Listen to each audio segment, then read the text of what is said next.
Chers membres de la communauté Trader Pro, je suis heureux de vous retrouver pour faire une vidéo ce week-end, ce dimanche soir, pour faire le tour des marchés, préparer un petit peu la semaine de trading, voir ce que l'on va pouvoir faire sur les marchés.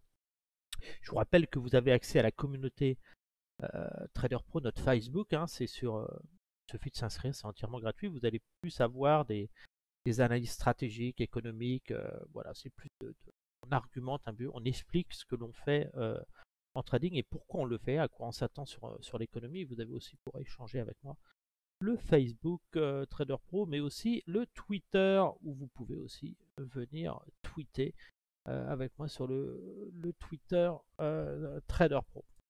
On va faire un tour sur les indices, on va regarder ce qu'on va pouvoir faire cette semaine sur les indices, ça va être intéressant. Et n'oubliez pas que vous avez des lives cette semaine. On va faire des trading lives cette semaine. Je crois que c'est une journée de trading complète. C'est mercredi, vendredi. Et bien sûr, il y aura des lives le soir où là, on va essayer de scalper le marché. Et avant tout, on essaye de déterminer quelles sont les grandes tendances de l'indice. Donc, je vais faire le tour des indices. On va regarder ce qui m'intéresse, ce qu'il y a moyen de faire sur les marchés. On va commencer par l'Eurostock 50. On voit que l'Eurostock 50, on avait ce mouvement impulsif ici avec ce rebond dans la zone d'or d'achat.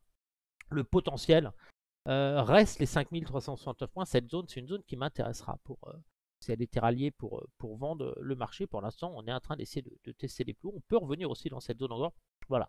La zone d'achat reste ici pour une cible ici. Donc entre les deux, on fait attention, on fait juste du trading très court terme, du scalping. Je surveille plus ce mouvement. Est-ce qu'on est dans un mouvement impulsif, une dernière vague haussière? C'est ça qui m'intéressera avant d'avoir un mouvement baissier à baisser plus en profondeur. Donc voilà, donc pour l'instant, j'achète dans cette zone-là et ma cible, c'est cette zone-là sur repli. Entre les deux, je suis extrêmement prudent. Si on regarde en weekly, on a eu un premier mouvement impulsif ici, le rebond qu'il y a eu.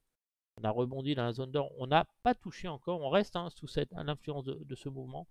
Puis sur le deuxième mouvement, on serait vraiment à l'achat. Voilà, on revient tester cette zone pour aller chercher ce niveau. Donc beaucoup d'incertitudes. Pour l'instant, tant qu'on n'a pas de signaux baissiers, la dynamique reste haussière, mais on est très très haut sur les marchés. Vous verrez, c'est un petit peu partout. La même chose, il faut être extrêmement prudent sur ces niveaux de prix. Ce n'est pas des niveaux de prix où on peut acheter long terme.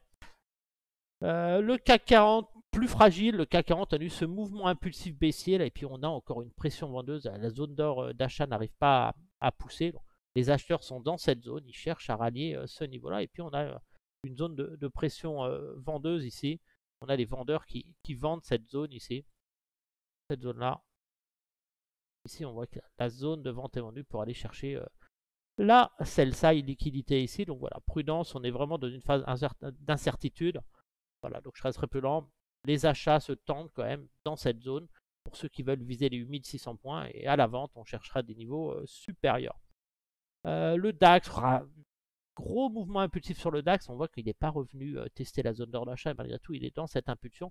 Le potentiel haussier de cette impulsion, c'est les 20 044. Et ce sera certainement une belle zone de vente en scalping que je vais surveiller. On pourrait considérer que, là, je reviens sur le DAX, que le DAX aurait terminé sa cinquième vague ici. On serait sur ce mouvement-là et qui viendrait terminer son mouvement dans cette zone ici pour jouer un mouvement un peu plus correctif. Donc je rappelle que quand vous avez terminé vos 3 vagues, ce qui nous intéressera, c'est d'englober ce grand mouvement ici. Ce mouvement-là, jamais le plus haut est ça, pour viser un retour dans cette zone d'or d'achat. Mais pour l'instant, on reste dans cette stratégie ici. Donc pas de signaux de vente, mais on se voit que l'indice arrive sur des niveaux quand même assez extrêmes. Je suis à l'achat uniquement dans les zones d'or d'achat sur les indices que vous voyez avec moi. Le Dow Jones, l'US 30, on voit que l'US 30 avait eu ce premier mouvement impulsif ici. Il a atteint la zone des moins 23, moins 38,2 et puis il rentre en cycle de consolidation. Donc il y a de grandes chances qu'on vienne tester cette zone d'or d'achat maintenant. On va même prendre le point là. Aligné ici. Hop. Voilà, la cible est ici, haussière, mais voilà, je m'attends plus à un mouvement correctif dans cette zone-là avant de pouvoir aller plus haut, comme on a atteint la zone de liquidité du marché. Donc, plus un mouvement correctif ici pour aller ensuite chercher ce niveau-là si l'indice devait aller plus haut. Le SP500, pareil, je ne suis pas acheteur sur ces niveaux-là. J'attends des retours dans la zone d'or d'achat. On est toujours sur ce mouvement impulsif, donc j'attends une correction. La cible haussière se trouve ici actuellement. Le Nasdaq rebond dans le haut de la zone d'or d'achat. On voit bien que le Nasdaq cherche à aller chercher ce mouvement. Donc s'il casse les plus hauts, il ira chercher cette cible. Il terminera un mouvement en 3 vagues Héliotis. On aurait eu la première vague, la troisième ici. Et on terminerait par la 5e vague qui mettrait fin à un cycle haussier important qui pourra générer un mouvement correctif en 3 vagues beaucoup plus important ensuite sur le marché. Donc voilà, donc pour l'instant on reste rallye de fin d'année, élection US, ça ne sert à rien de prendre des risques.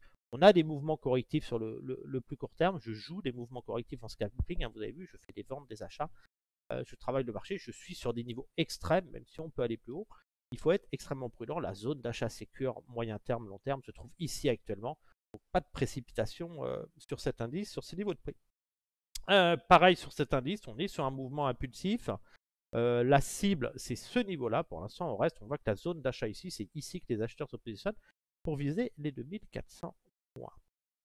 Sur Lucas 100, pareil, la zone d'achat, c'est sous les 7009 pour viser cette cible-là. On voit qu'on a eu un achat ici à 7009 qui a propulsé le tir. Voilà, marché délicat. Voilà, on a pareil ce mouvement sur l'ITA 40, l'indice italien. Tous les indices, c'est extrêmement difficile. Pourquoi? Parce qu'on est dans des mouvements extrêmement spéculatifs hein, de hausse, alors que l'économie se dégrade. On n'est pas dans la meilleure phase économique. Il y a des guerres, il y a des pressions inflationnistes, tout ne va pas bien dans ce monde. Pourtant, les marchés battent des records. Alors, beaucoup de valeurs s'effondrent, on le voit, hein, et quelques valeurs tirent les indices à l'autre, donnent l'illusion d'un marché aussi. Il faut être prudent. Voilà. Pour l'instant, j'ai plus tendance, ce mouvement, cette zone d'achat ici pour aller chercher cette cible-là. Alors, je rappelle que toutes ces cibles ici, vous voyez, j'ai mis des arts, c'est des zones où je vais vendre le marché long terme massivement, un peu comme j'avais fait en 2021, si ce niveau, bien sûr, était atteint. Même scénario sur l'indice espagnol, j'achète cette zone-là, le potentiel haussier est là. Alors, attention, si on fait un plus haut, ce potentiel va continuer à augmenter.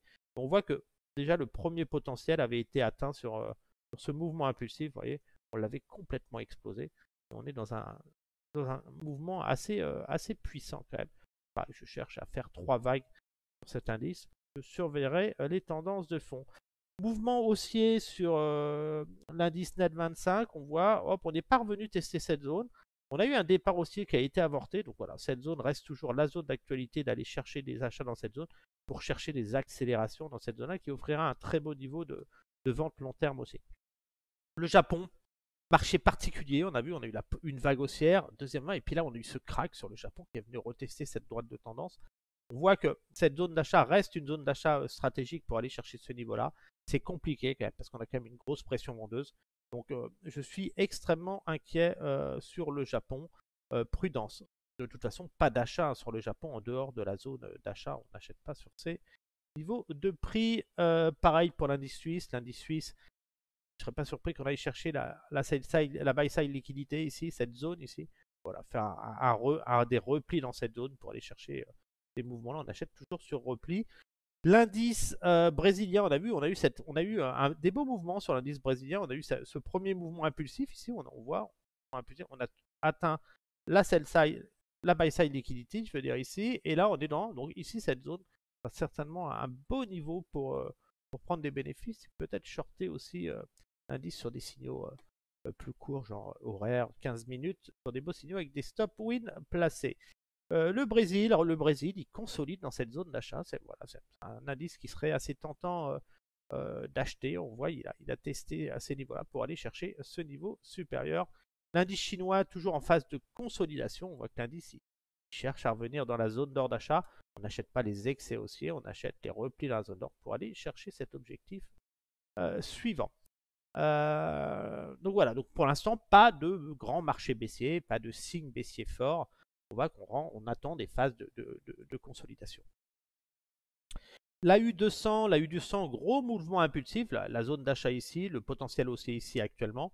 Donc voilà, on voit qu'on est sur un grand mouvement, il ne faut pas se précipiter à l'achat sur ces niveaux-là. Hong Kong, on surveille pareil cette zone d'achat ici, l'entrée dans la zone d'or d'achat.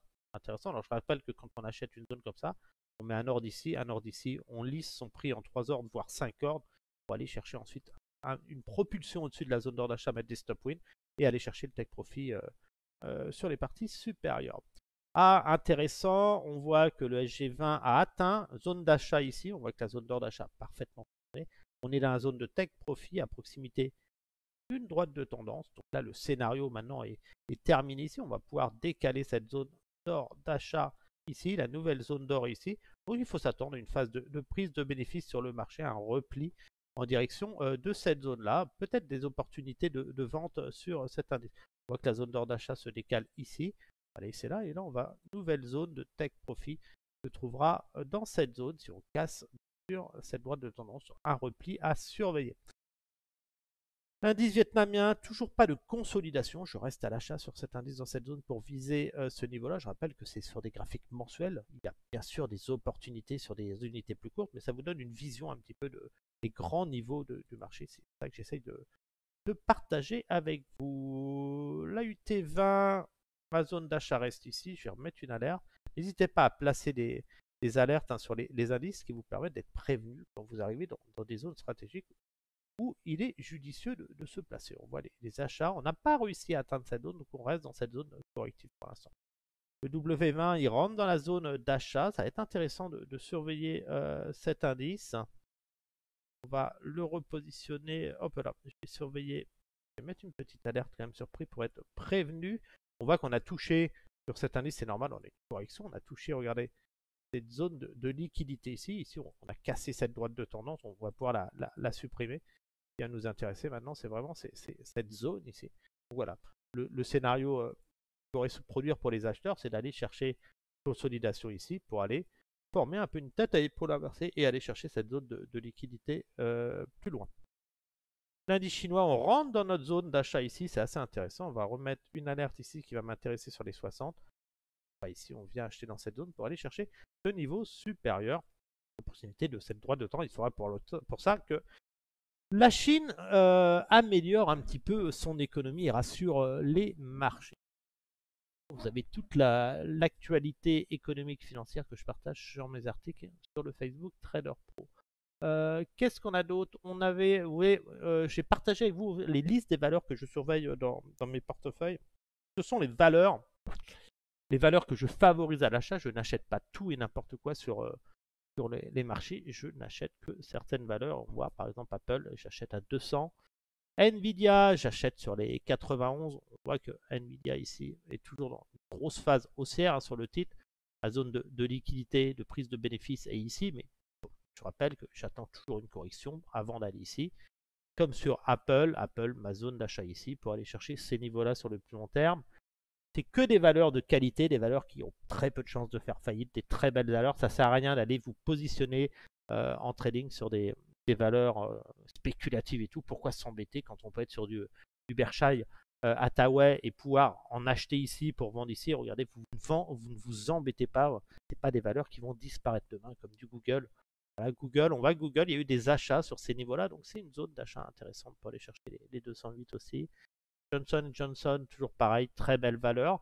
Plus une phase, on a eu la phase corrective de Johnson & Johnson, on voit bien les zones de vente d'or qui ont été faites. Et là, on a un changement de structure. Donc là, maintenant, on rentre dans un trade un peu plus haussier. Donc voilà, sous les 155, c'est intéressant pour viser les 174. JP Morgan, bien sûr, grosse poussée. On attend bien sûr des retours dans les zones d'or. On n'achète pas sur ces niveaux records comme Coca-Cola. Coca-Cola, j'achète sous 62,50. 3M, intéressant. Elle est en train de changer de structure. Pour moi, c'est une très belle valeur qui a été un peu délaissée. 3M. Donc on va surveiller cette valeur. Personnellement, j'achète sous les 115 dollars cette valeur. Alors on a eu un changement de structure ici, donc cette zone d'ordre est très intéressante pour aller chercher des poussées ici. N'oubliez pas d'agrandir vos zones d'ordre, c'est le titre fait des plus hauts. Voilà, mais gardez à l'esprit que sur un mouvement impulsif, vous n'achetez jamais au-dessus des 50%. Microsoft, la zone d'or reste ici sur Microsoft, les 388 pour aller chercher les 505 dollars. Nextera, très intéressante, une belle valeur écologique et tout sur l'énergie verte. On voit qu'on a fait la structure a été cassée ici, on a eu le mouvement baissier, on a ici, on a une inversion de structure, donc on vient acheter cette zone ici pour aller chercher les 93. Ce sera très intéressant. Donc voilà, donc beaucoup de valeurs. Vous les avez ici. Nestlé, on est sur le mouvement impulsif ici, baissier de Nestlé. Zone de vente d'or. Donc voilà, je fais surveiller la zone des 76. Je pense qu'on peut revenir tester cette zone ici. Ça pourrait être intéressant pour tenter un achat spéculatif sur Pfizer. Pfizer, c'est déjà un bon niveau de prix. Hein, Pfizer, ici, on est en train de faire une impulsion, voir si on ne fait pas un plus haut. Très bon niveau de prix. Personnellement, je surveille cette zone aussi, les 24 euros. Les marchés n'ont pas corrigé, donc ça pourrait quand même y aller. Très belle valeur aussi, PIG. Roche. Roche, vous vous souvenez, j'avais recommandé l'achat sur Roche, qui avait annoncé une bonne reprise. On a une structure de retournement ici. Donc voilà, cette zone maintenant, vous avez une zone d'achat pour aller chercher les 306. Comme sur Union Pacifique, on voit que la zone d'achat est efficiente ici pour aller chercher ce niveau-là. La buy side liquidité ici, donc on continue à acheter. Ça baisse, on achète pour aller chercher. C'est de la très très belle valeur. Comme Exxon Mobil, on voit qu'Exxon qui consolide dans cette zone-là pour aller chercher les 130. Alors je rappelle que quand on achète dans cette zone, ici on rentre avec du capital. Une fois qu'on touche les moins 23,6, on récupère son capital. On ne conserve que ses bénéfices investis pour sécuriser sa performance. Sur le portefeuille 2, c'est aussi des belles valeurs. Hein. J'ai trois portefeuilles, c'est mes valeurs fétiches que je surveille. Alors, on a Lockheed, zone d'achat ici. Je vous invite à mettre toutes ces valeurs, hein, c'est les meilleures, vous les avez là.